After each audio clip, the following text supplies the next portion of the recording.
El tema de la prensa, lo que la sociedad esperaría de la prensa, tiene a veces diversos tipos de limitaciones.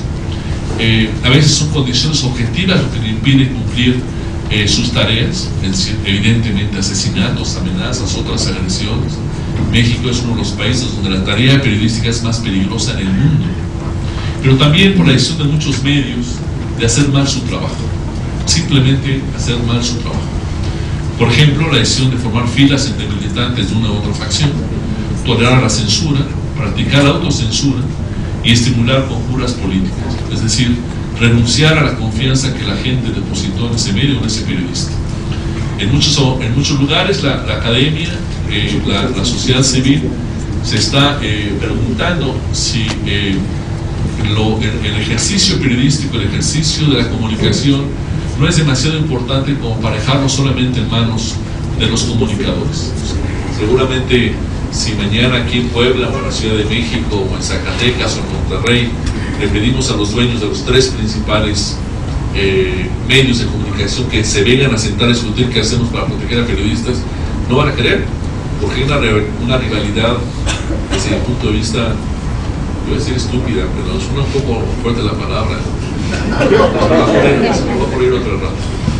Pero hay una rivalidad que no tiene nada que ver con la competencia profesional, corporativa o comercial, tiene que ver con un asunto cultural.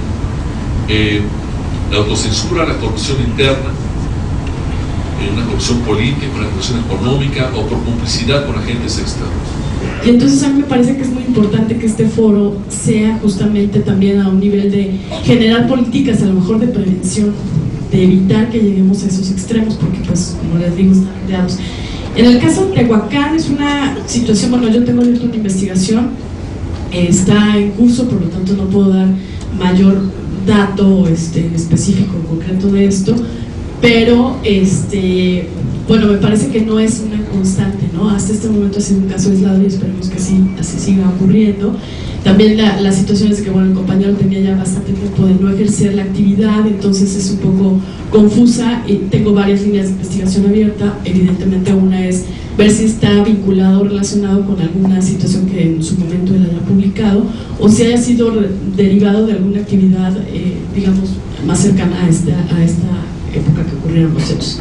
Es muy importante que todos sean solidarios y coadyuven con nosotros. Los únicos que saben quién es su fuente, cómo es que realizan las actividades son ustedes mismos, y por eso es que yo digo, bueno, es tenernos el beneficio de la duda y este visto bueno de confianza, partiendo de que requerimos, obviamente, sobre todo para el tema de desaparecidos, más que el de incluso homicidios, que los propios compañeros de los medios sean los que nos proporcionen información, porque son las líneas, las horas inmediatas son básicas. El hecho de que se busque una persona después de 5 días resulta sumamente complicado, y entonces también no nos enteran de todo. Entonces esa es una situación, y esa es la medida en que se pueden resolver de manera más exitosa o rápida el tema de las desapariciones. Tenemos organizaciones criminales que operan al margen del Estado, pero que instituyen sus mismas prácticas, cobran impuestos, cobran la seguridad, tienen el monopolio de la fuerza coercitiva y hasta de la política social en algunas localidades, y dictan las nuevas reglas de la convivencia y el ajusticiamiento impune de quienes no están de acuerdo con ellos.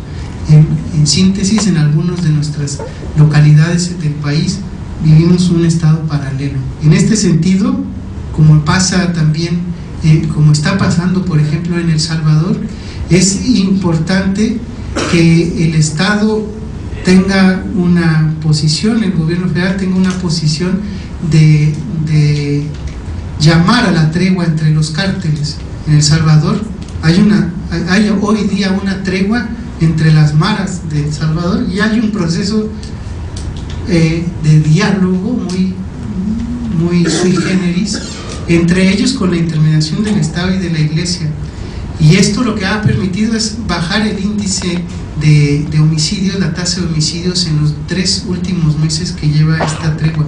No es nada fácil, pero es preferible un resguardo de las vidas humanas que el reinado de la sinrazón, la intimidación y el miedo. Frente a tal descomposición social, lo primero que surge en las instituciones del Estado es la tentación autoritaria. Y esto, bueno, yo personalmente creo que Puebla no escapa de esto. Yo no creo que Puebla sea un ombligo en medio de todo lo que está pasando en el país. Simplemente que el ambiente general del país también provoca una tentación autoritaria en todas las autoridades. Sabemos que en algunas zonas de Puebla sí hay cierta interacción de los medios del crimen organizado hacia la población de una manera severa, pero eso no ha permeado en toda la entidad y particularmente en la zona de la ciudad, de la manera que la vemos en otros lugares como Veracruz, Guerrero, Michoacán, Coahuila, Chihuahua, Nuevo León, Durango, Sinaloa, Sonora, Baja California, ¿no? Prácticamente más de la mitad de nuestro país. No creamos que Puebla, el Distrito Federal, una parte del Estado de México, una parte de Hidalgo se salvan y se van a salvar de este conflicto armado que vivimos en México. ¿Por qué? Porque el crimen organizado no tiene fronteras, pero porque además hemos visto con demasiadas pruebas que el Estado no está interesado en realmente abatir la impunidad. Escuchaba en la mesa anterior sobre la voluntad autoritaria que pueden existir por parte del poder político en la entidad, como existe en todo el país y como podría ser que regresara en la próxima administración. No lo sabemos. Sin embargo, eso no es el único elemento. Es más fácil combatir el autoritarismo que combatir la impunidad y combatir al crimen organizado. ¿Estamos preparados para lo que viene ahora? Y con eso quiero terminar. Si nosotros no estamos mirando lo que ocurre y lo que nos puede ocurrir, porque es real, la expansividad del crimen organizado es una empresa que crece, que se trata de distribuir, que además, si no lo vemos, que está, al menos los informes internacionales muestran que las organizaciones mexicanas tienen participación en 26 países del mundo. Entonces es una empresa que está en expansión además.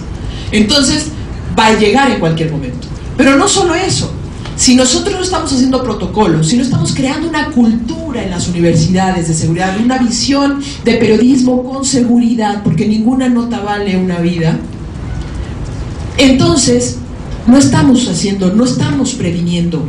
Las organizaciones criminales han cambiado.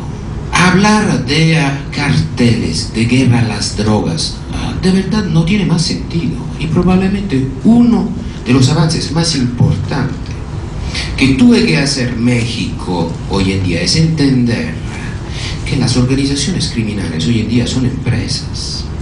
Son empresas que utilizan 3 instrumentos para perseguir sus fines, que es el enriquecimiento de sus componentes, de sus operadores: la violencia, la intimidación y la corrupción. Hay diferentes maneras de manejar esos instrumentos, pero en eso se especializan y lo aplican a todo negocio. Que tienen que ver los periodistas matados a México. Estaban involucrados en tráfico de drogas, protegían ruta de tráfico. No es así. Las organizaciones criminales hoy en día, como justamente se estaba planteando antes, tienen también estrategias de comunicación. Y México probablemente es el único país del mundo en donde los periodistas han sido amenazados y matados no solo por lo que estaban escribiendo. En México los periodistas han sido matados también por lo que se han rechazado a escribir, porque las organizaciones criminales quieren enviar mensajes, quieren reemplazar la autoridad civil, quieren reemplazar el imperio de la ley con sus propias leyes.